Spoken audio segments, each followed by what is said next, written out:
11वां question है, Ram and Hanuman are partners in a firm. They share profit and losses in the ratio of 1:2. On 1 April 2024, they decided to dissolve the partnership, and on that date the balance sheet of the firm was as under. A balance sheet given है, उस तो बाद ਆਪਾਂ ਨੂੰ further information given है, ਇਸ ਤੋਂ ਬਾਅਦ क्या है, you are required to prepare necessary ledger accounts.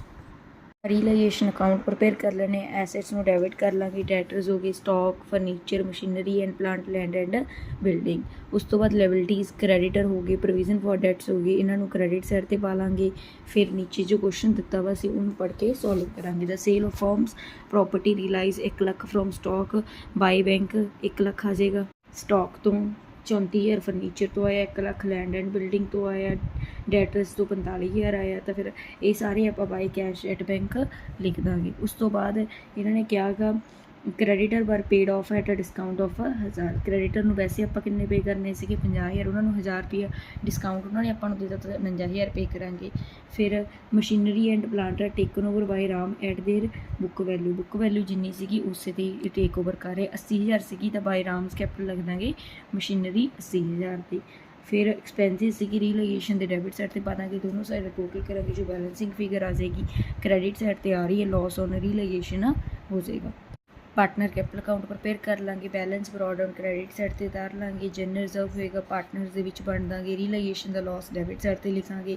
ਇੱਕ ਪਾਰਟਨਰ ਨੇ ਮਸ਼ੀਨਰੀ ਟੇਕ ਓਵਰ ਕੀਤੀ ਸੀ ਰਾਮ ਨੇ, ਤਾਂ ਰਾਮ ਦੇ ਕੈਪੀਟਲ ਅਕਾਊਂਟ ਡੈਬਿਟ ਸਾਈਡ ਤੇ ਲਿਖ ਦਾਂਗੇ ਰੀਲੋਕੇਸ਼ਨ ਟੂ। ਰੀਲੋਕੇਸ਼ਨ ਦੇ ਨਾਮ ਨਾਲ ਜੋ ਬੈਲੈਂਸਿੰਗ ਫਿਗਰ ਆ ਜਾਏਗੀ ਟੂ ਬੈਂਕ ਆ ਜਾਏਗਾ। ਫਿਰ ਬੈਂਕ ਅਕਾਊਂਟ ਪ੍ਰਪੇਅਰ ਕਰ ਲਾਂਗੇ, ਬੈਲੈਂਸ ਬਰੋਡ ਡਾਊਨ ਲਿਖਾਂਗੇ, ਤੇ ਜਿਹੜਾ ਰੀਲੋਕੇਸ਼ਨ ਦੇ ਵਿੱਚ ਆਪਾਂ ਬਾਈ ਬੈਂਕ ਲਿਖਿਆ ਸੀ ਉਹ ਸਾਰਾ ਪਲੱਸ ਕਰਕੇ ਡੈਬਿਟ ਸਾਈਡ ਤੇ ਲਿਖ ਦਾਂਗੇ।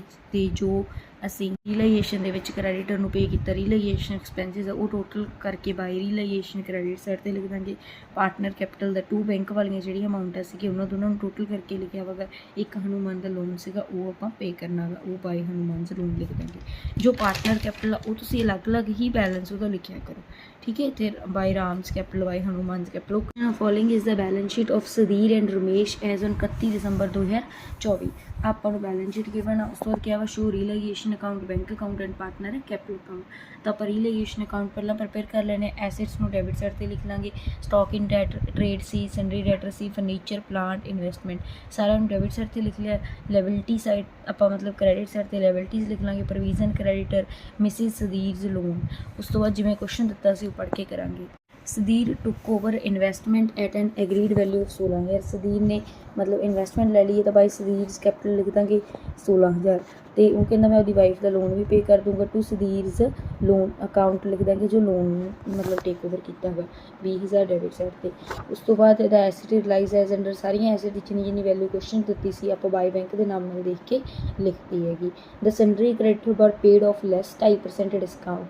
ਤਾਂ ਜੋ ਆਪਣੇ ਸਨਰੀ ਕ੍ਰੈਡੀਟਰ ਸੀਗੇ 76,000 ਸੀ, ਉਸ 'ਚੋਂ 2.5% ਮਾਈਨਸ ਕਰਕੇ ਜੋ ਵੈਲਿਊ ਹੋਊਗੀ ਉਹ ਟੂ ਕ੍ਰੈਡੀਟਰ ਲਿਖਾਂਗੇ, ਟੂ ਬੈਂਕ ਲਿਖਾਂਗੇ ਮਤਲਬ ਡੈਬਿਟ ਸਾਈਡ ਤੇ, ਠੀਕ ਹੈ। ਤੇ ਐਕਸਪੈਂਸਿਸ ਵਾਈਜ਼ ਉਹ ਆਪਾਂ ਨੂੰ ਦਿੱਤਾ ਵਾ ਸੀਗਾ ਟੂ ਐਕਸਪੈਂਸਿਸ ਲਿਖ ਦਾਂਗੇ ਮਤਲਬ ਬੈਂਕ ਦੇ ਨਾਮ ਨਾਲ ਹੀ 2,200 ਰੁਪਈਆ। ਉਸ ਤੋਂ ਬਾਅਦ ਦੋਨੋਂ ਸਾਈਡ ਟੋਟਲ ਕਰਾਂਗੇ, ਜੋ ਬੈਲੈਂਸਿੰਗ ਫਿਗਰ ਆ ਜਾਏਗੀ ਬਾਈ ਸੁਧੀਰ ਆਪਣਾ ਮਤਲਬ ਲਾਸ ਆ ਜਾਏਗਾ ਸੁਧੀਰ ਕੈਪੀਟਲ ਤੇ ਰਮੇਸ਼ ਕੈਪੀਟਲ, ਉਹਨਾਂ ਦੀ ਰੇਸ਼ੋ ਕੁਐਸਚਨ 'ਚ ਗਿਵਨ ਸੀਗੀ।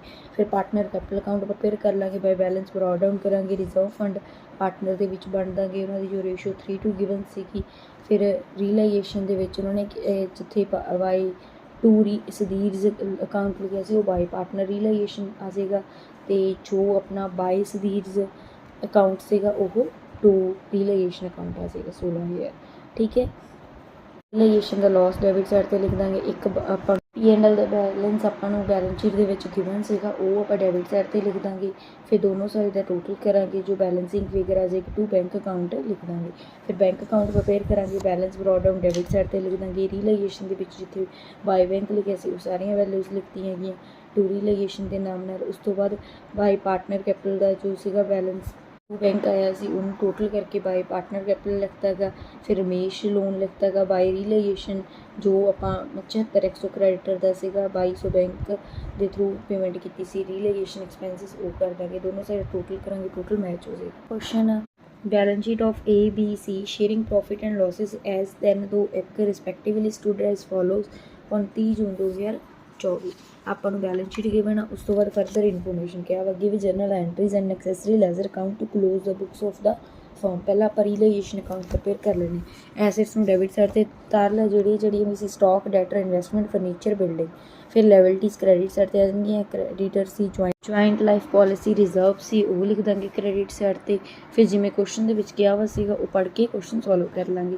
For the purpose of dissolution the investment were valued at 18,000 and stock at 17,500। ਤਾਂ ਇਨਵੈਸਟਮੈਂਟ ਆਪਾਂ ਕੀ ਕਰਾਂਗੇ, ਏ ਨੇ ਇਨਵੈਸਟਮੈਂਟ ਟੇਕ ਓਵਰ ਕੀਤੀ ਹੈ, ਬੀ ਨੇ ਸਟਾਕ। ਤਾਂ ਟੂ ਏਜ਼ ਕੈਪੀਟਲ ਲਿਖ ਦਾਂਗੇ 18,000, ਬੀਜ਼ ਕੈਪੀਟਲ 17,500।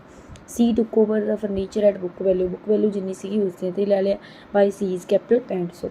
ਉਸ ਤੋਂ ਬਾਅਦ ਡੈਟਰ ਤੇ ਬਿਲਡਿੰਗ 57,000 ਤੇ 25,000 ਦੇ ਵਿੱਚ ਹੈ, ਬਾਈ ਬੈਂਕ ਦੇ ਨਾਮ ਨਾਲ ਅਸੀਂ ਡੈਟਰ ਤੇ ਬਿਲਡਿੰਗ ਨੂੰ ਵੇਚ ਦਾਂਗੇ। ਉਸ ਤੋਂ ਬਾਅਦ ਡੈਬਿਟ ਸਾਈਡ ਤੇ ਆਪਾਂ ਕ੍ਰੈਡੀਟਰ ਨੂੰ ਉਨੀ ਸੇਮ ਪੇਮੈਂਟ ਹੀ ਕਰ ਦਾਂਗੇ ਜਿੰਨੀ ਆਪਾਂ ਮਤਲਬ ਬਾਈ ਲਾਇਬਿਲਟੀ ਤਾਰੀ ਸੀਗੀ, ਠੀਕ ਹੈ, ਕਿਉਂਕਿ ਕੋਈ ਇਨਫੋਰਮੇਸ਼ਨ ਨਹੀਂ ਦਿੱਤੀ ਵੀ, ਤਾਂ ਇਹਦਾ ਮਤਲਬ ਆਪਾਂ ਸਾਰੀ ਦੀ ਸਾਰੀ ਵੈਲਿਊ ਹੀ ਪੇ ਕਰਾਂਗੇ। ਰੀਲੇਗੇਸ਼ਨ ਐਕਸਪੈਂਸਿਸ 450 ਸੀ, ਉਹ ਲਿਖ ਦਾਂਗੇ। ਡਿਸऑਨਰ ਹੋਇਆ ਸੀਗਾ ਬਿੱਲ, ਉਹ ਆਪਾਂ ਡੈਬਿਟ ਸਾਈਡ ਤੇ ਆਪਣੇ ਲਈ ਐਕਸਪੈਂਸ ਲਿਖ ਦਾਂਗੇ। ਦੋਨੋਂ ਸਾਈਡ ਟੋਟਲ ਕਰਾਂਗੇ, ਜੋ ਬੈਲੈਂਸਿੰਗ ਫਿਗਰ ਆ ਜਾਏਗੀ ਉਹ ਪ੍ਰੋਫਿਟ ਆ ਜਾਏਗਾ।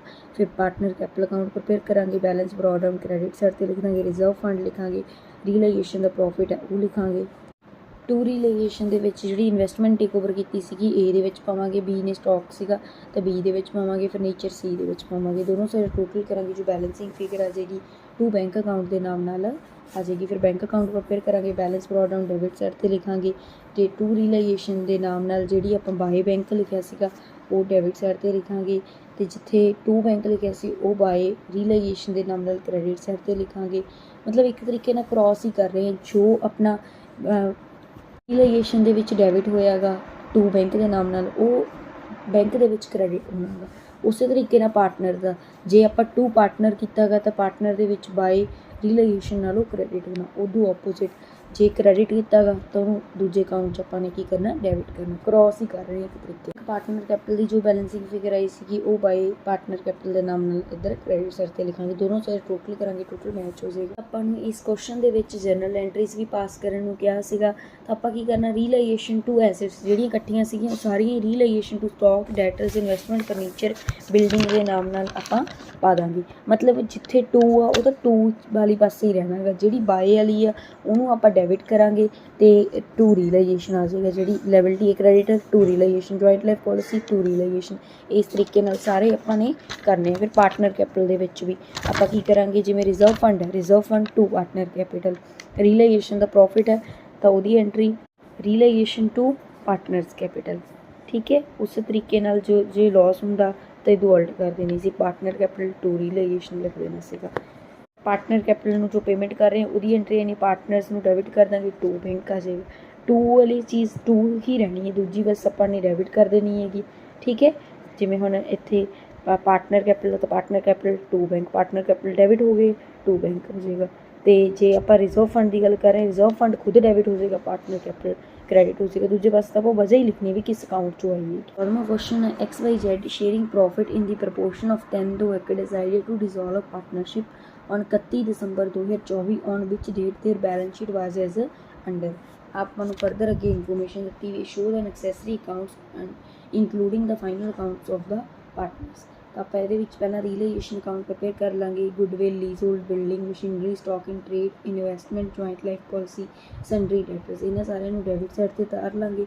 ਉਸ ਤੋਂ ਬਾਅਦ ਕ੍ਰੈਡਿਟ ਸਾਈਡ 'ਤੇ ਬੈਂਕ ਲੋਨ ਹੋ ਜਾਏਗਾ, ਪ੍ਰੋਵੀਜ਼ਨ ਫॉर ਡਾਊਟਫੁਲ ਡੈਟ ਹੈ ਉਹ ਹੋ ਜਾਏਗੀ, lease redemption fund, life policy fund, sundry creditor, ਇਹਨਾਂ ਨੂੰ ਸਾਰਿਆਂ ਨੂੰ ਕ੍ਰੈਡਿਟ ਸਾਈਡ 'ਤੇ ਉਤਾਰ ਲਾਂਗੇ। ਉਸ ਤੋਂ ਬਾਅਦ ਜਿਵੇਂ ਨੀਚੇ ਕੁਐਸਚਨ ਦੇ ਵਿੱਚ ਕਿਹਾ ਵਾ ਉਹ ਆਪਾਂ ਵੈਲਿਊਜ਼ ਲਿਖੀ ਚੱਲਾਂਗੇ। ਤਾਂ life policy is surrender for 10,000, ਤਾਂ ਲਾਈਫ ਪੋਲਿਸੀ ਦੇ ਆਪਾਂ ਨੂੰ 10,000 ਕੀ ਹੋ ਰਹੇ ਹੈਗੇ, ਮਿਲ ਰਹੇ ਹੈਗੇ, ਤਾਂ ਉਹ ਆਪਾਂ ਕ੍ਰੈਡਿਟ ਸਾਈਡ 'ਤੇ ਬਾਈ ਬੈਂਕ ਦੇ ਨਾਮ ਨਾਲ ਲਿਖ ਦਾਂਗੇ। ਬਾਕੀ ਐਸੈਟਸ ਤੋਂ ਕਿੰਨੇ ਮਿਲ ਰਹੇ ਹੈਗੇ, 86,706, ਤਾਂ ਉਹ ਲਿਖ ਦਾਂਗੇ। 61,000 ਆਪਣੇ ਇਨਵੈਸਟਮੈਂਟ ਟੇਕ ਓਵਰ ਕੀਤੀ ਹੈ ਤਾਂ ਇਨਵੈਸਟਮੈਂਟ ਦੇ ਬਾਈ ਬਾਈਸ ਕੈਪੀਟਲ ਲਿਖ ਦਾਂਗੇ, ਬਾਈ ਨੇ ਟੇਕ ਓਵਰ ਕੀਤਾ ਸੀਗਾ। ਡੈਬਿਟ ਸਾਈਡ 'ਤੇ ਐਕਸਸ ਕੈਪੀਟਲ ਲਿਖਾਂਗੇ 11,500, ਕਿਉਂਕਿ ਇਹ ਆਪਾਂ ਕੀ ਕੀਤਾ ਸੀ, X agree to discharge the bank loan, ਤਾਂ ਇਸ ਕਰਕੇ ਐਕਸਸ ਕੈਪੀਟਲ ਲਿਖ ਦਾਂਗੇ। ਉਸ ਤੋਂ ਬਾਅਦ ਕ੍ਰੈਡੀਟਰ ਨੂੰ ਜਿੰਨੀ ਪੇਮੈਂਟ ਕੀਤੀ ਹੈਗੀ, ਕੁਐਸਚਨ ਦੇ ਵਿੱਚ ਕੋਈ ਇਨਫੋਰਮੇਸ਼ਨ ਨਹੀਂ ਤਾਂ ਸੇਮ ਵੈਲਿਊ ਹੀ ਆ ਜਾਏਗੀ। ਰੀਲੇਗੇਸ਼ਨ ਐਕਸਪੈਂਸਿਸ ਦਿੱਤੇ ਹੋਏ ਸੀ, ਟੂ ਕੈਸ਼ ਲਿਖ ਦਾਂਗੇ। ਦੋਨੋਂ ਸਾਈਡ ਟੋਟਲ ਕਰਾਂਗੇ, ਜੋ ਬੈਲੈਂਸਿੰਗ ਫਿਗਰ ਆ ਜਾਏਗੀ, ਪ੍ਰੋਫਿਟ ਆ ਜਾਏਗਾ। ਫਿਰ ਪਾਰਟਨਰ ਕੈਪੀਟਲ ਅਕਾਊਂਟ ਪ੍ਰਪੇਅਰ ਕਰਾਂਗੇ, ਬੈਲੈਂਸ ਬਰॉड डाउन ਕ੍ਰੈਡਿਟ ਸਾਈਡ 'ਤੇ ਲਿਖ ਦਾਂਗੇ, ਰੀਲੇਗੇਸ਼ਨ ਦਾ ਪ੍ਰੋਫਿਟ ਤਿੰਨੋਂ ਪਾਰਟਨਰ ਦੇ ਵਿੱਚ ਵੰਡ ਦਾਂਗੇ। ਇੱਕ ਉਹਨੇ ਐਕਸਿਸ ਕੈਪੀਟਲ ਸੀਗਾ ਉਹ ਬਾਈ ਰੀਲਾਈਜੇਸ਼ਨ ਲਿਖ ਦਾਂਗੇ ਐਕਸ ਦੇ ਅਕਾਊਂਟ ਵਿੱਚ, ਤੇ ਜਿੱਥੇ ਆਪਾਂ ਇੱਥੇ ਬਾਈ ਵਾਈਸ ਕੈਪੀਟਲ ਲਿਖਿਆ ਸੀ ਟੂ ਰੀਲਾਈਜੇਸ਼ਨ ਦੇ ਨਾਲ ਬਾਈ ਦੇ ਅਕਾਊਂਟ 'ਚ ਲਿਖ ਦਾਂਗੇ। ਦੋਨੋਂ ਸਾਈਡ ਟੋਟਲ ਕਰਾਂਗੇ, ਜੋ ਬੈਲੈਂਸਿੰਗ ਫਿਗਰ ਆ ਸੀਗੀ ਟੂ ਬੈਂਕ ਅਕਾਊਂਟ ਆ ਜਾਏਗਾ। ਉਸ ਤੋਂ ਬਾਅਦ ਬੈਂਕ ਅਕਾਊਂਟ ਪ੍ਰਪੇਅਰ ਕਰਾਂਗੇ। To balance brought down debit side 'ਤੇ ਲਾਈਫ ਪੋਲਿਸੀ ਦੇ ਮਿਲੇ ਆ, ਇੱਕ ਅਦਰ ਐਸੈਟਸ ਦੇ ਮਿਲੇ ਆ, ਦੋਨੋਂ ਟੋਟਲ ਕਰਕੇ ਡੈਬਿਟ ਸਾਈਡ 'ਤੇ ਲਿਖਦਾ ਹੈਗਾ।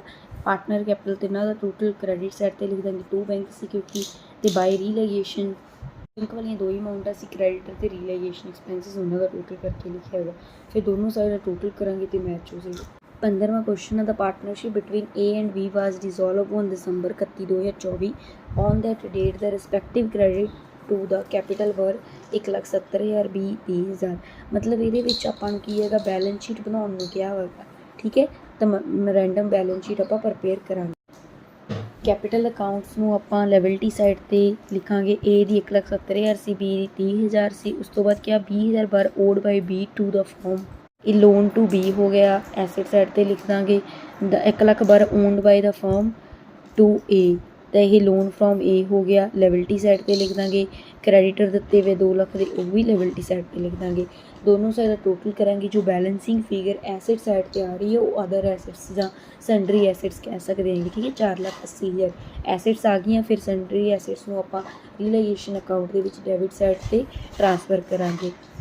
ਕ੍ਰੈਡੀਟਰਸ ਨੂੰ ਕ੍ਰੈਡਿਟ ਸਾਈਡ 'ਤੇ ਟ੍ਰਾਂਸਫਰ ਕਰ ਦਾਂਗੇ। ਫਿਰ ਕੁਐਸਚਨ ਦੇ ਵਿੱਚ ਕਿਹਾ ਵਾ the assets represent by the above stated net liability realise 4,50,000, ਠੀਕ ਹੈ। 4,50,000 ਆਪਾਂ ਨੂੰ ਮਿਲਿਆ ਵਾ exclusive of B are owed by B ਦੋ ਜਿਹੜਾ ਆਪਾਂ ਮਤਲਬ ਕਿ ਲੋਨ ਟੂ B ਆ ਉਹਨੂੰ ਛੱਡ ਕੇ, ਠੀਕ ਹੈ। ਤਾਂ 4,50,000 ਮਿਲਿਆਗਾ ਤਾਂ ਬਾਈ ਕੈਸ਼ ਅਕਾਊਂਟ 4,50,000 ਲਿਖ ਦਾਂਗੇ। ਤੇ ਕ੍ਰੈਡੀਟਰ ਬਾਰੇ ਕੁਛ ਨਹੀਂ ਕਿਹਾ, ਤਾਂ ਟੂ ਕੈਸ਼ 2 ਲੱਖ ਆਪਾਂ ਨੂੰ ਪੇ ਕਰਨਾ ਪੈਣਾ। ਦੋਨੋਂ ਸਾਈਡ ਟੋਟਲ ਕਰਾਂਗੇ। ਜੋ ਬੈਲੈਂਸਿੰਗ ਫਿਗਰ ਆ ਰਹੀ ਹੈ ਲੋਸ ਆ ਰਿਹਾ ਹੈਗਾ। ਫਿਰ ਕੈਪੀਟਲ ਅਕਾਊਂਟ ਪ੍ਰਪੇਅਰ ਕਰ ਲਾਂਗੇ। ਬੈਲੈਂਸ ਬਰੋਡ ਡਾਊਨ ਅਸੀਂ ਕ੍ਰੈਡਿਟ ਸਾਈਡ 'ਤੇ ਟ੍ਰਾਂਸਫਰ ਕਰ ਲਾਂਗੇ। To B's loan debit side 'ਤੇ ਲਿਖ ਦਾਂਗੇ ਕਿਉਂਕਿ ਉਹਨੂੰ ਪੇਮੈਂਟ ਕਰਨੀ ਪੈਣੀ ਹੈ। ਟੂ ਰੀਲਾਈਜੇਸ਼ਨ ਦਾ ਜੋ ਆਪਣਾ ਲੋਸ ਆਇਆ ਡੈਬਿਟ ਸਾਈਡ 'ਤੇ ਲਿਖਾਂਗੇ। ਟੂ ਕੈਸ਼ ਪੇਮੈਂਟ ਸਿਰਫ A ਦੀ ਬਣ ਰਹੀ ਹੈ, ਠੀਕ ਹੈ, ਉਹਨੂੰ ਪੇ ਕਰ ਦਾਂਗੇ। ਫਿਰ ਕੈਸ਼ ਅਕਾਊਂਟ ਪ੍ਰਪੇਅਰ ਕਰਾਂਗੇ। ਟੂ ਰੀਲਾਈਜੇਸ਼ਨ ਆਪਣਾ ਜਿਹੜਾ 4.5 ਲੱਖ ਰੁਪਏ ਆਪਾਂ ਨੂੰ ਬਾਈ ਕੈਸ਼ ਲਿਖਿਆ ਸੀ ਉਹ ਲਿਖਾਂਗੇ ਆਪਾਂ। ਬਾਈ ਰੀਲਾਈਜੇਸ਼ਨ ਜੋ ਟ੍ਰੇਡ ਕ੍ਰੈਡੀਟਰਸ ਨੂੰ ਪੇਮੈਂਟ ਕੀਤੀ ਹੈ ਉਹ ਲਿਖਾਂਗੇ। ਫਿਰ ਬਾਈ ਏਜ਼ ਲੋਨ ਸੀਗਾ ਤੇ ਏਜ਼ ਕੈਪੀਟਲ ਜੋ ਆਪਣਾ ਕੈਸ਼ ਬੈਲੈਂਸਿੰਗ ਫਿਗਰ ਆਈ ਸੀਗੀ ਉਹ ਲਿਖਾਂਗੇ। ਦੋਨੋਂ ਸਾਈਡ ਟੋਟਲ ਕਰਾਂਗੇ ਤੇ ਮੈਚ ਹੋ ਜੀ।